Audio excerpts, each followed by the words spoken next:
कहते हैं महाभारत का युद्ध खत्म हुआ था, लेकिन असली विनाश उसके बाद शुरू हुआ।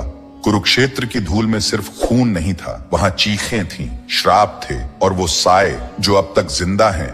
18 दिन का युद्ध खत्म हुआ था। कौरव मारे गए, पांडव जीते, पर जीत की कोई खुशी नहीं थी। कुरुक्षेत्र का मैदान लाशों से भरा पड़ा था। चारों ओर कटे हुए सिर, टूटे हुए बाण, सड़ती हुई लाशें और रोती हुई हवाएं।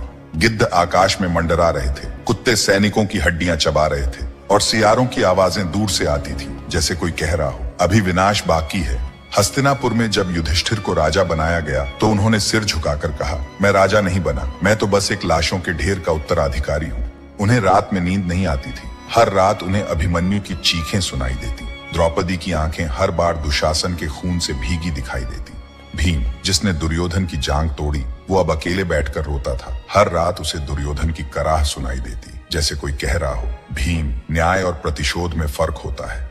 अर्जुन, जिसने जयद्रथ को मारा, कर्ण को हराया, अब अपने ही गांडीव को हाथ लगाने से डरता था। उसे लगता था मैंने धर्म नहीं निभाया, मैंने अपनों को मारा है। नकुल और सहदेव, जिन्हें युद्ध के बाद कोई याद नहीं करता, वे चुपचाप भाइयों के पीछे चलते, पर उनके मन में एक ही सवाल था, क्या हमने किया वो सही था?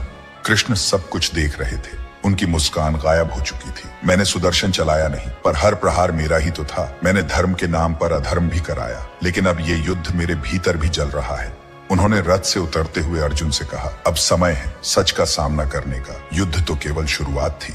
धरती की धड़कन रुक गई थी। जिस दिन सूर्य पुत्र कर्ण गिरे थे, वो युद्ध नहीं हारे, वो वक्त से हारे। पर कर्ण की आत्मा अब भी रो रही थी, क्योंकि उसने अंतिम समय में एक श्राप दिया था, जो धर्म का झूठा मुखौटा पहनकर अधर्म करेगा, उसका अंत अपनों के हाथों ही होगा। और यही शाप अब पांडवों की छाया बन चुका था।